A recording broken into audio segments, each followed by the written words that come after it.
जय हिंद, नमस्कार दोस्तों। चलिए आज हम लोग स्टार्ट करते हैं थ्योरी ऑफ लर्निंग का सेकंड पार्ट। यानी फर्स्ट पार्ट में हम लोग 58 क्वेश्चन देखे थे। अभी सेकंड पार्ट हम लोग देखेंगे, काफ़ी इंपॉर्टेंट क्वेश्चन का चर्चा करेंगे। और यह अधिगम के सिद्धांत इतना इंपॉर्टेंट है कि 2-3 प्रश्न यहाँ से हमेशा पूछा जाता है।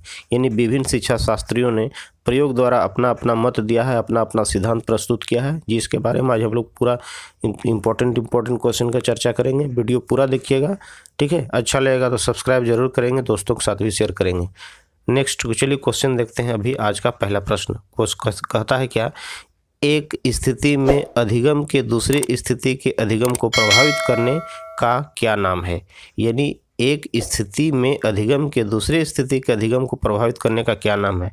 पहला है प्रशिक्षण अंतरण, दूसरा संपोषण, तीसरा अनुबंधन और चौथा ऑप्शन है अनुकरण। तो यहाँ पर इसका आंसर होगा प्रशिक्षण अंतरण, यानी पहला ऑप्शन सही है, ठीक है। दूसरा क्वेश्चन देखते हैं, अंतःदृष्टि कैसे होती है। यानी अंतःदृष्टि जो होती है कैसे होती है, आकस्मिक होती है, धीरे धीरे, या फिर अनिश्चित, या चौथा उपरोक्त में से कोई नहीं। तो यहाँ पर इस प्रश्न का आंसर होगा, यानी अंतःदृष्टि जो होती है वो आकस्मिक होती है ना। इंपॉर्टेंट क्वेश्चन है, अंतःदृष्टि होती है, आकस्मिक होती है। नेक्स्ट प्रश्न देखते हैं, क्लासिकी अनुबंधन का प्रवर्तक कौन है। यानी क्लासिकी अनुबंधन है, उसके प्रवर्तक कौन है, थॉर्नडाइक, स्किनर, हल या फिर पाउलो। तो क्लासिकी अनुबंधन के प्रवर्तक यहाँ पर पाउलो इसका सही आंसर है। चल नेक्स्ट प्रश्न हम लोग चलते हैं। प्रश्न कहता है, अधिगम के विकास में निम्न में से सबसे महत्वपूर्ण क्या है। यानी अधिगम का जो विकास में निम्न में से कौन सा सबसे महत्वपूर्ण है, ठीक है। पहला है व्यस्त विद्यालय कार्यक्रम, अधिक पाठ्य पुस्तकें, अधिगम उत्प्रेरक वातावरण, या उत्सुक माता पिता, ठीक है। तो यहाँ पर इसका आंसर होगा अधिगम उत्प्रेरित वातावरण। यानी अधिगम के विकास में ये 4 ऑप्शन दिया है, जिसमें से सबसे महत्वपूर्ण है अधिगम उत्प्रेरित वातावरण। अगला प्रश्न चलते हैं, जॉन डीवी सीखने के आधार किसे मानते थे। यानी जॉन डीवी थे, मनोवैज्ञानिक जॉन डीवी सीखने का आधार क्या मानते थे, किसे मानते थे। पहला है क्रियाओं को, आत्मा को, बुद्धि को, या फिर ज्ञानेंद्रियां को। तो यहाँ पर इसका आंसर होगा क्रियाओं को। यानी जॉन डीवी जो थे सीखने को क्या मानते थे, सीखने का आधार क्रियाओं को मानते थे। अगला प्रश्न है, निम्न में से कौन सा काम शिक्षण अधिगम प्रक्रिया में सबसे पहले किया जाता है। यानी कौन सा काम जो है शिक्षण अधिगम प्रक्रिया में सबसे पहले किया जाता है।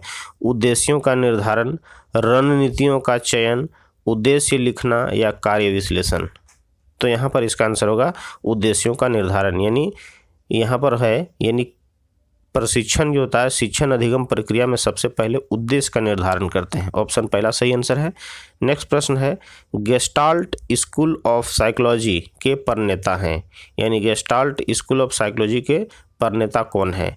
कोहलर हैं, स्किनर हैं, पेस्टालोजी, या फिर वाटसन। तो यहाँ पर इसका आंसर होगा कोहलर। यानी कोहलर जो है गेस्टाल्ट स्कूल ऑफ साइकोलॉजी के प्रणेता हैं, अगुआ हैं। नेक्स्ट प्रश्न, हम करके सीखते हैं। यानी हम करके सीखते हैं, यह किसने कहा है, ठीक है। यानी हम जो है करके सीखते हैं, यह किसने कहा है। डॉक्टर मेश ने, यॉकमन ने, या कोलेंसिक ने, या पर सिम्पसन ने, ठीक है।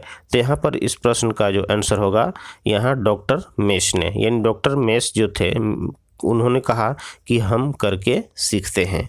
अगला प्रश्न इंपॉर्टेंट क्वेश्चन है, कहता है सक्रिय अनुबंधन अनुक्रिया को निम्नलिखित रूप में प्रस्तुत किया जाता है। यानी सक्रिय अनुबंधन की जो प्रक्रिया है निम्नलिखित में से किसके आधार पर प्रस्तुत किया जाता है। पहला है उद्दीपन, अनुक्रिया, पुनर्वलन। दूसरा है उद्दीपन, पुनर्वलन, अनुक्रिया। तीसरा ऑप्शन दिया है अनुक्रिया, उद्दीपन, पुनर्वलन, और चौथा इनमें से कोई नहीं। तो यहाँ पर इसका आंसर होगा यानी उद्दीपन, अनुक्रिया, पुनर्वलन। यानी सक्रिय अनुबंधन की जो प्रक्रिया है इसमें जो होता है पहले उद्दीपन, अनुक्रिया, उसके बाद फिर पुनर्वलन।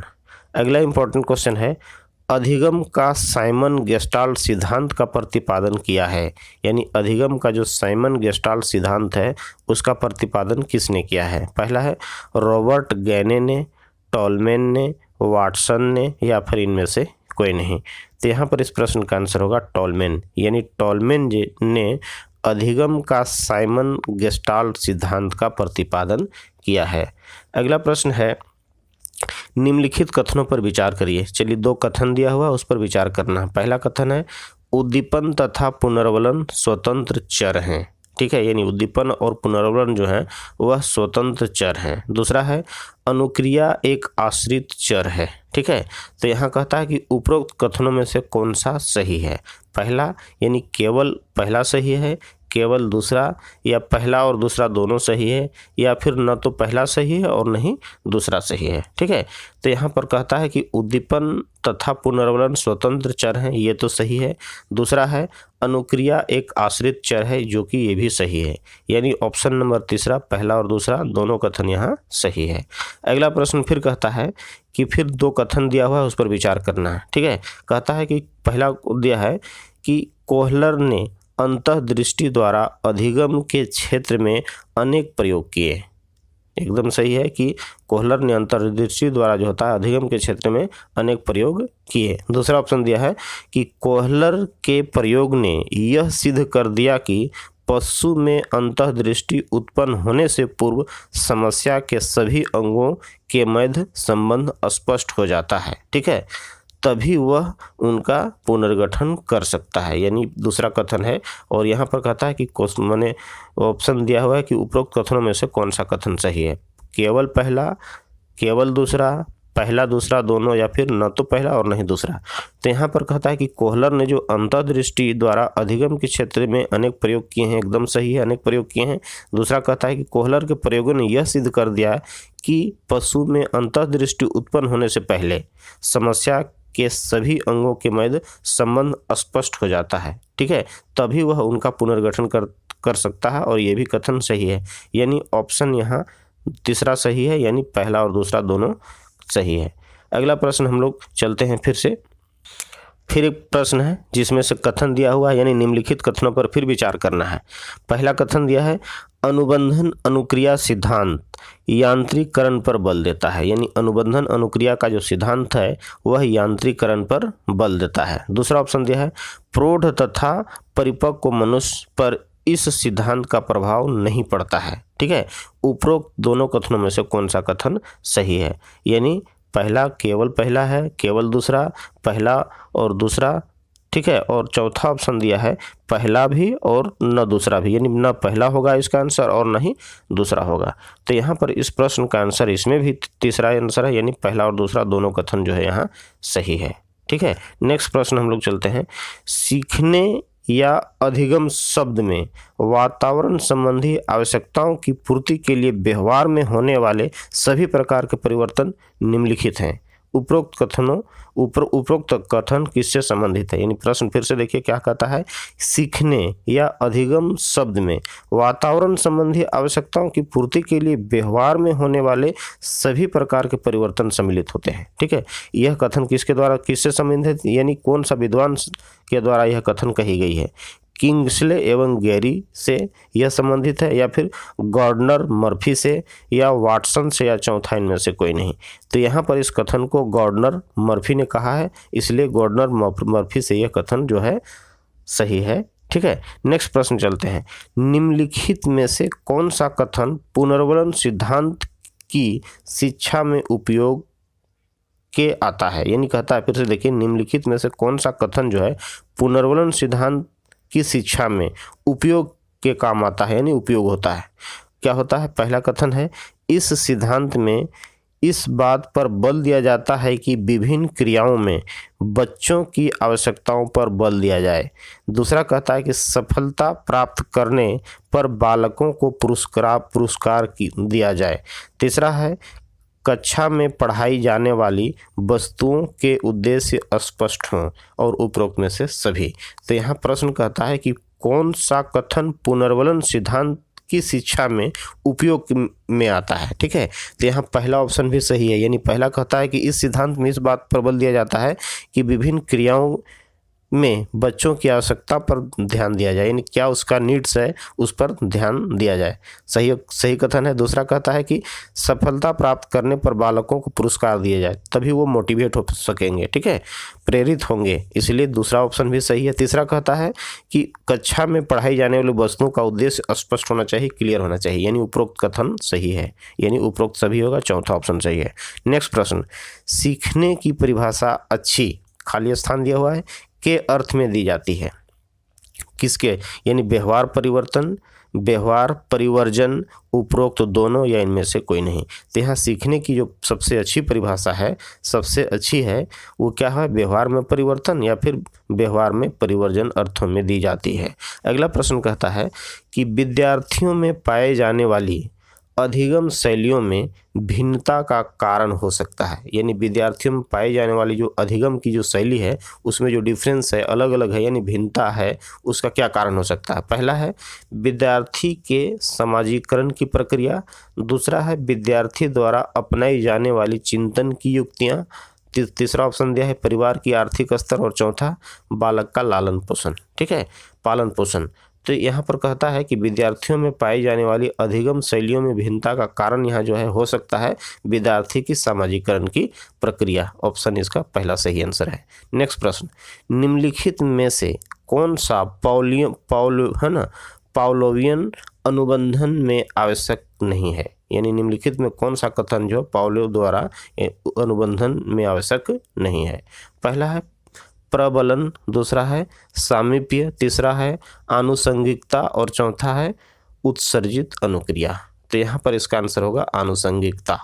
अगला प्रश्न कहता है स्किनर के अनुसार भाषा की अवाप्ति होती है, यानी स्किनर के अनुसार भाषा की अवाप्ति होती है, क्या होती है, अनुकरण द्वारा, दूसरा है संज्ञानात्मक प्रतिनिधित्व द्वारा, और तीसरा ऑप्शन दिया है उद्दीपक अनुक्रिया द्वारा, और चौथा दिया है क्लासिकी अनुबंधन द्वारा।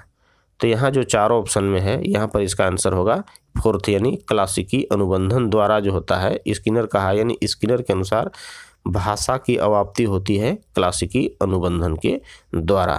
अगला प्रश्न कहता है कोई भी प्रायोगिक संक्रिया जिससे किसी प्रतिक्रिया के घटित होने की संभावना बढ़ जाती है को कहते हैं, यानी क्या कहते हैं, इंपॉर्टेंट क्वेश्चन है ये। कहता है कि कोई भी प्रायोगिक संक्रिया जो होता है जिससे किसी प्रतिक्रिया के घटित होने की संभावना जो होती है बढ़ जाती है, तो उसको हम लोग क्या कहेंगे, प्रबलन, संकेत, आवश्यकता या प्रणोदन। तो यहाँ पर इसका आंसर होगा प्रबलन, ठीक है। अगला इंपॉर्टेंट क्वेश्चन फिर से, उन उद्दीपन के प्रति जो अनुबंधित उद्देश्यों के समरूप होते हैं, यानी उन उद्दीपन के प्रति जो अनुबंधित उद्दीपनों के समरूप होते हैं किंतु कभी उनके साथ युग्मित नहीं हुए, यानी कभी उसके साथ युग्मित नहीं हुए, अनुबंधन अनुक्रिया देने की प्रवृत्ति को हम यहाँ पर क्या कहेंगे। पहला है विभेदन, दूसरा है अनुक्रिया सामान्यीकरण या उद्दीपन सामान्यीकरण, या फिर विकिरण। तो यहाँ पर इसका आंसर होगा उद्दीपन सामान्यीकरण। अगला क्वेश्चन इंपॉर्टेंट फिर से, वेंडुरा के परिचयात्मक अधिगम सिद्धांत में निम्नलिखित में से कौन सा एक घटक नहीं है, ठीक है, इंपॉर्टेंट क्वेश्चन है। वेंडुरा जो है के परिचयात्मक अधिगम सिद्धांत में निम्नलिखित में से कौन सा एक घटक है जो नहीं है, स्थानांतरण, पुनर्वलन, प्रतिमान, या फिर संकेत, या फिर प्रलोभक। तो यहाँ पर इसका आंसर प्रलोभक हो गया, यानी यहाँ पर प्रलोभक नहीं है, यानी वेंडुरा के परिचयात्मक अधिगम सिद्धांत में स्थानांतरण, पुनर्वलन भी होता है, प्रतिमान भी होता है, संकेत भी होता है, लेकिन यहाँ पर जो होगा इसका जो प्रलोभक जो है इसका घटक नहीं है। अगला इंपॉर्टेंट क्वेश्चन, क्रिया प्रसूत अधिगम के संदर्भ में अधोप्रदत्त में से कौन एक बेमेल पद है, ठीक है, कौन एक बेमेल, यानी जो नीचे दिया गया है चार ऑप्शन दिया है ये उसमें से कौन सा है जो एक अलग है। कहता है विस्तारण, संचयित प्रतिवर्त, या पुनर्वलन अनुसूची, या फिर प्रतीक मित व्ययिता। तो यहाँ पर क्रिया प्रसूत अधिगम के संदर्भ में जो है, जो निम्न में यहाँ पर जो दिया है एक बेमेल है, यानी अलग पद है, इनमें से सभी से डिफरेंस है, वह है विस्तारण। ठीक है, इंपॉर्टेंट क्वेश्चन। चलिए नेक्स्ट क्वेश्चन। प्रश्न कहता है कि निम्नलिखित में से कौन क्रिया प्रसूत अनुबंधन के मूल मंतव्य का वर्णन करता है। क्वेश्चन देखिए, यानी कौन क्रिया प्रसूत अनुबंधन के मूल मंतव्य का वर्णन करता है। पहला ऑप्शन दिया है, उपयुक्त परिस्थितियों में कोई प्राणी कोई भी अनुक्रिया करना सीख सकता है। दूसरा ऑप्शन दिया है, प्राणी उन अनुक्रियाओं को निर्गत करना सीखता है, यानी निर्गत करना सीख लेता है जो उसके लिए यानी उनके लिए अधिकतम लाभदायक हो। ठीक है। तीसरा ऑप्शन है, व्यवहारों का रूपांकन उनके अपने परिणामों द्वारा होता है। और चौथा ऑप्शन दिया है, व्यक्ति केवल तभी सीखता है, ठीक है, जब वे सीखना चाहता है। यानी यहाँ पर क्वेश्चन कहता है कि कौन क्रिया प्रसूत अनुबंधन के मूल मंतव्य का वर्णन करता है। तो यहाँ पर ये ऑप्शन दिया है, इसमें इसका आंसर दूसरा होगा, यानी प्राणी उन अनुक्रियाओं को निर्गत करना सीख लेता है जो उनके लिए अधिकतम लाभदायक हो, जो सबसे अधिक लाभदायक हो। अगला प्रश्न है इंपॉर्टेंट, स्किनर द्वारा प्रतिपादित अनुबंधन को कहा जाता है। इंपॉर्टेंट क्वेश्चन है, टाइप एस अनुबंधन या टाइप आर अनुबंधन या फिर टाइप बी अनुबंधन या टाइप ए अनुबंधन। ठीक है, तो यहाँ पर इसका आंसर होगा टाइप आर अनुबंधन। अगला प्रश्न है, थॉर्नडाइक द्वारा किए गए प्रयोगों में पहेली बॉक्स का उपयोग काफ़ी किया गया है। यानी थॉर्नडाइक जो भी कोई प्रयोग किया है उसमें पहेली बॉक्स को अधिक प्रयोग किया है। ठीक है, जिस बॉक्स का उपयोग सीखने के प्रयोगों में काफ़ी किया गया है वह है क्या, किस पर, यानी कबूतर बॉक्स का, स्किनर बॉक्स का, केलर बॉक्स का, या इनमें से कुछ भी नहीं। ठीक है, तो यहाँ पर इसका आंसर होगा स्किनर बॉक्स। नेक्स्ट प्रश्न, इंपॉर्टेंट क्वेश्चन, हल द्वारा प्रतिपादित सिद्धांत निर्माण की विधि को क्या कहा जाता है। यानी हल द्वारा प्रतिपादित सिद्धांत निर्माण की जो विधि है उसको क्या कहा जाता है। पहला है काल्पनिक निगमनात्मक विधि, काल्पनिक आगमनात्मक विधि, या तार्किक विधि, या चिन्ह सीखना विधि। ठीक है, तो यहाँ हल द्वारा जो प्रतिपादित सिद्धांत का निर्माण की जो सबसे विधि है वह है काल्पनिक निगमनात्मक विधि। अगला इंपॉर्टेंट क्वेश्चन, हल के द्वारा प्रतिपादित सीखने के सिद्धांत में SHR को मजबूत करने के लिए ज़रूरत पड़ती है। यानी किसका ज़रूरत पड़ती है, पुनर्वलन की, अंतर्नोद की, प्रोत्साहन की, या इनमें से कोई भी नहीं। ठीक है, तो यहाँ पर इसका आंसर होगा पुनर्वलन की। अगला इंपॉर्टेंट क्वेश्चन, सीखने के संज्ञानात्मक सिद्धांत का प्रतिपादन किया था। कौन किया था, सीखने के, याद रखिएगा, सीखने के संज्ञानात्मक सिद्धांत का प्रतिपादन किसने किया था। पहला है कोहलर द्वारा, टॉलमेन द्वारा, वर्दीमर द्वारा, या इनमें से कोई नहीं। तो यहाँ पर इस प्रश्न का आंसर होगा यानी टॉलमेन द्वारा, यानी टॉलमेन ने सीखने के संज्ञानात्मक सिद्धांत का प्रतिपादन किया था। अगला इंपॉर्टेंट क्वेश्चन फिर से देखते हैं, कहता है कि भूल भुलैया में चूहे पर टॉलमेन द्वारा किए गए प्रयोग का उद्देश्य अध्ययन करता है। यानी किसका अध्ययन करता है, यानी भूल भुलैया में चूहे पर टॉलमेन द्वारा जो प्रयोग किया गया था यानी का उद्देश्य का अध्ययन यहाँ पर होता है, उद्देश्य अध्ययन करता है। यानी वह जो उद्देश्य था किसका अध्ययन करता है। पहला है क्रिया प्रसूत अनुबंधन सिद्धांत का या अधिगम का, या प्रयास एवं त्रुटि अधिगम का, या अव्यक्त अधिगम का, या फिर क्लासिकी अनुबंधन अधिगम का। तो यहाँ पर इसका आंसर होगा अव्यक्त अधिगम का। अगला प्रश्न है, जिस शिक्षण वक्र में अभ्यास तथा सीखने की मात्रा के बीच संबंध बतलाया जाता है उसे क्या कहा जाता है। यानी जिस शिक्षण वक्र में अभ्यास, ठीक है, तथा सीखने की मात्रा के बीच जो रिलेशन बतलाया जाता है, संबंध बतलाया जाता है, उसको क्या कहा जाता है। उत्पादन वक्र, काल वक्र, त्रुटि वक्र, या फिर एस आकारीय वक्र। तो यहाँ पर इसका आंसर होगा एस आकारीय वक्र। अगला प्रश्न है, जिस शिक्षण वक्र से यह पता चले कि शिक्षण की गति प्रारंभ में तीव्र होती है परंतु बाद के प्रयासों में मंद हो जाती है। ठीक है, उसे कहा जाता है। क्वेश्चन फिर से देखिए, इंपॉर्टेंट क्वेश्चन है।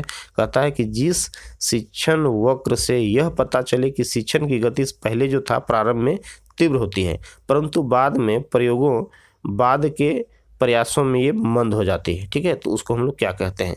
समान निष्पादन वक्र, या वर्धमान निष्पादन वक्र, या ह्रास निष्पादन वक्र, या एस आकारीय निष्पादन वक्र। तो यहाँ पर क्लियर है, क्या कहता है कि शुरू में तेज होता है, तीव्र होता है, और बाद में मंद पड़ जाती है, यानी ह्रास होता है, यानी ह्रास निष्पादन वक्र इसका आंसर होगा। अगला प्रश्न है, प्रश्न कहता है कि जिस सीखने में शरीर की क्रियात्मक अंगों की भूमिका संवेदी अंगों से तुलनात्मक रूप से अधिक होती है, उसे कहा जाता है। क्वेश्चन फिर से सुनिए, क्या कहता है कि जिस सीखने में, यानी जो तरीका है सीखने में, शरीर की क्रियात्मक अंगों की भूमिका संवेदी अंगों से तुलनात्मक रूप से अधिक होती है, तो उसको क्या कहते हैं? शाब्दिक सीखना, गत्यात्मक सीखना, संवेदी गत्यात्मक सीखना, या इनमें से कुछ भी नहीं, कोई भी नहीं, ठीक है। तो यहाँ पर इसका आंसर होगा तीसरा, यानी संवेदी गत्यात्मक सीखना। अगला इंपॉर्टेंट क्वेश्चन है कि कोहलर के बॉक्स संबंधी समस्या के प्रयोग में वनमानुष केले को इसलिए प्राप्त कर लेता है क्योंकि पहला ऑप्शन दिया है यह, यानी वह बॉक्स पर चढ़ गया था, ठीक है। दूसरा है उसमें सूझ विकसित हो गई थी, और तीसरा ऑप्शन है वह भूखा था, और चौथा है वह केले को काफ़ी पसंद करता था, ठीक है। तो यहाँ पर इस प्रश्न का आंसर होगा उसमें सूझ विकसित हो गई थी, यानी जो बार बार के प्रयोग द्वारा या बार बार के प्रयास द्वारा उसमें सूझ विकसित हो गई थी, ठीक है, इसलिए ऑप्शन दूसरा इसका सही है, ठीक है। नेक्स्ट प्रश्न कहता है कि शिक्षार्थी जो पहले सीख चुके हैं उनकी पुनरावृत्ति और प्रत्यास्मरण में शिक्षार्थियों की मदद करना महत्वपूर्ण है, क्योंकि पहला ऑप्शन दिया है नई जानकारी के पूर्व जानकारियों से जोड़ना सीखने को समृद्ध बनाता है, ठीक है। अगला है पूर्व पाठकों को दोहराने का यह एक प्रभावी तरीका है। तीसरा है यह शिक्षार्थियों की स्मृति को बढ़ाता है, यानी मेमोरी को बढ़ाता है, जिससे सीखना सुदृढ़ हो जाता है। और चौथा ऑप्शन है यह किसी भी कक्षानुदेशन के लिए एक सुविधाजनक शुरुआत है। तो प्रश्न यहाँ कहा गया है कि शिक्षार्थी जो पहले सीख चुके हैं, ठीक है, उनकी पुनरावृत्ति और प्रत्यास्मरण में विद्यार्थियों को मदद करना महत्वपूर्ण है, क्योंकि पहला ही ऑप्शन इसका सही है। कहता है कि नई जानकारियों को पूर्व जानकारियों के साथ जोड़ने को यह समृद्ध बनाता है, ठीक है। अगला प्रश्न है सूझ सिद्धांत के बारे में निम्नांकित में से कौन सा कथन सही है, सत्य है? पहला है इस सिद्धांत के अनुसार सीखने की क्रिया धीरे धीरे होती है। दूसरा ऑप्शन दिया है इस सिद्धांत के अनुसार सीखने के लिए अभ्यास की आवश्यकता होती है। तीसरा ऑप्शन दिया है इस सिद्धांत के अनुसार सीखने में गत अनुभव महत्वपूर्ण नहीं होता है, ठीक है। और चौथा है इस सिद्धांत के अनुसार सीखने के लिए पुनर्बलन की आवश्यकता होती है। तो यहाँ पर इस प्रश्न का आंसर जो होगा, यहाँ इस सिद्धांत के अनुसार सीखने में गत अनुभव महत्वपूर्ण नहीं होता है, ठीक है, यही आंसर इसका आंसर है। अगला प्रश्न कहता है कि अनुभवजन्य अधिगम सिद्धांत की शैक्षिक उपयोगिता निम्नलिखित में से कौन सा नहीं हो सकती है? क्वेश्चन फिर से देखिए कि अनुभवजन्य अधिगम सिद्धांत की शैक्षिक उपयोगिता निम्नलिखित में कौन नहीं है? पहला ऑप्शन दिया है यह सिद्धांत बताता है कि सीखना सभी तरह से एक उद्देश्यपूर्ण और लक्ष्योन्मुख प्रक्रिया है। दूसरा ऑप्शन दिया है यह सिद्धांत बताता है कि जब कुछ पढ़ाया जाए अथवा कुछ सीखने के लिए कहा जाए तो उसे अपने समग्र रूप में ही बच्चों के सामने प्रस्तुत किया जाए।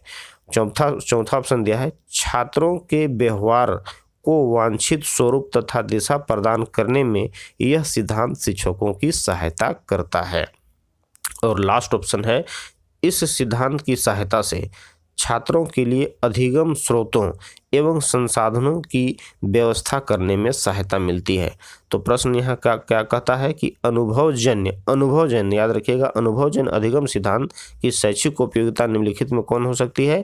यानी इस सिद्धांत की सहायता से छात्रों की अधिगम स्रोतों और संसाधनों की व्यवस्था करने में सहायता मिलती है। नेक्स्ट प्रश्न, अगला प्रश्न कहता है कि मानव सीखना में प्रशंसा यानी मानव सीखने में प्रशंसा तथा फटकार की तुलनात्मक अध्ययनों से कुछ तथ्य सामने आए हैं, इनमें से किसे सबसे महत्वपूर्ण माना गया है। क्वेश्चन फिर से देखते हैं कि मानव के यानी सीखने में प्रशंसा और फटकार दोनों को तुलनात्मक अध्ययन किया गया है, तो इसमें कुछ तथ्य सामने आ गया है। उस सामने आया है जो क्या है, ठीक है। प्रशंसा से निदानात्मक में वृद्धि होती है, निष्पादन में वृद्धि होती है, यानी प्रशंसा से निष्पादन में वृद्धि होती है। दूसरा ऑप्शन है फटकार से निष्पादन में ह्रास होता है। और तीसरा ऑप्शन दिया है प्रशंसा तथा फटकार के पढ़ने वाले प्रभाव प्रत्यक्ष न होकर इन अनुप्रेरकों को प्रदान करने वाले तथा प्राप्त करने वाले व्यक्ति के आपसी संबंध पर निर्भर करता है, ठीक है। यानी कहता है कि प्रशंसा तथा फटकार के पड़ने वाले जो उस पर प्रभाव है प्रत्यक्ष न होकर इन अभिप्रेरकों यानी डांटना, प्रशंसा, फटकार और प्रशंसा यानी इन अभिप्रेरकों को प्रदान करने वाले तथा प्राप्त करने वाले व्यक्ति के आपसी संबंध पर निर्भर करता है। एकदम आंसर सही होना चाहिए। ऑप्शन नेक्स्ट कहता है कि इनमें से किसी एक को भी सबसे महत्वपूर्ण नहीं माना गया है। यहाँ पर ऑप्शन इसका तीसरा ही सही आंसर है, ठीक है। नेक्स्ट प्रश्न कहता है निम्नलिखित कथन पर फिर विचार कीजिए। दो कथन दिया हुआ है, उस पर विचार करना है। प्रश्न पहला कथन है हल के अनुसार प्रणोदन शक्ति प्रणोदन के अनुभव करता है, यानी प्रणोदन शक्ति प्रणोदन का अनुभव करता है तब अनेक प्रकार के उद्दीपक उत्पन्न होते हैं, ठीक है। दूसरा है उद्दीपन व्यक्ति यानी उद्दीपन व्यक्ति के उद्देश्य तक पहुंचने में सहायक होता है, ठीक है। उपरोक्त में से कौन सा कथन सही है। पहला है केवल पहला, केवल दूसरा, पहला और दूसरा दोनों, या न तो पहला और नहीं दूसरा। तो यहाँ पर कहता है कि हल के अनुसार प्रणोदन शक्ति प्रणोदन का अनुभव करता है तब अनेक प्रकार के उद्दीपक उत्पन्न होते हैं, जो सही है। दूसरा है उद्दीपन व्यक्ति के उद्देश्य तक पहुंचने में सहायक होता है, यह भी सही है। यानी उपरोक्त में से दोनों कथन सही है, पहला और तीसरा दोनों सही है। नेक्स्ट प्रश्न की ओर हम लोग चलते हैं। अगला प्रश्न है कि 5 वर्ष का राजू अपनी खिड़की के बाहर तूफान को देखता है, यानी 5 साल का राजू है जो घर में अपने खिड़की के बाहर तूफान को देखता है। बिजली चमकती है और कड़कने की आवाज़ आती है, ठीक है। फिर कुछ देर शांति के पश्चात बिजली कड़कती है। राजू बिजली की गर्जना सुनकर उछलता है। राजू का उछलना निम्नलिखित में से सीखने की किस सिद्धांत का उदाहरण है। इंपॉर्टेंट क्वेश्चन ये है ना, आरटेट यानी राजस्थान टेट 2011 का क्वेश्चन है। प्रश्न कहता है कि शास्त्रीय अनुबंधन, दूसरा है क्रिया प्रसूत अनुबंधन, या चौथा है प्रयत्न एवं भूल, और ठीक है तीसरा प्रयत्न एवं भूल, और चौथा इनमें से कोई नहीं। तो यहाँ पर इसका आंसर होगा क्रिया प्रसूत अनुबंधन। अगला प्रश्न कहता है कि किस मनोवैज्ञानिक के अनुसार सीखने का मतलब ज्ञान अर्जन करना है, यानी कि कौन सा मनोवैज्ञानिक ऐसा कहा है कि सीखने का मतलब ज्ञान अर्जन करना है। पहला ऑप्शन है स्किनर, दूसरा है पियाजे, तीसरा है थॉर्नडाइक और चौथा है लेव बायोंटस्की। तो यहाँ इसका आंसर होगा जीन पियाजे। अगला इंपॉर्टेंट क्वेश्चन, शिक्षण अधिगम प्रक्रिया को प्रारंभ करने से पहले एक कुशल अध्यापक को क्या करना चाहिए। यानी शिक्षण अधिगम प्रक्रिया को जब शुरुआत करते हैं, प्रारंभ करते हैं, तो उससे पहले एक कुशल अध्यापक को है ना, आदर्श शिक्षक को क्या करना चाहिए। पहला ऑप्शन है कि छात्रों को दंडित करना चाहिए, तो होगा ही नहीं। चुटकुले सुनाने चाहिए भी नहीं। अधिगम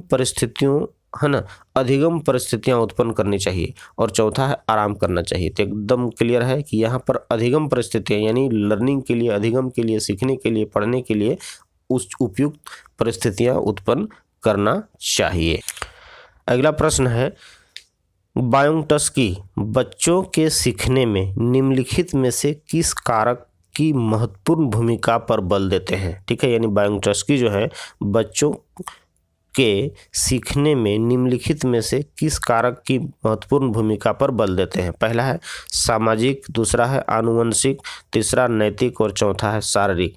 तो यहाँ पर इसका आंसर होगा शारीरिक होगा। ठीक है, नेक्स्ट प्रश्न कहता है कि एक शिक्षिका अपने शिक्षार्थियों की विभिन्न अधिगम शैलियों को संतुष्ट करने के लिए वैविध्यपूर्ण कार्यों का उपयोग करती है।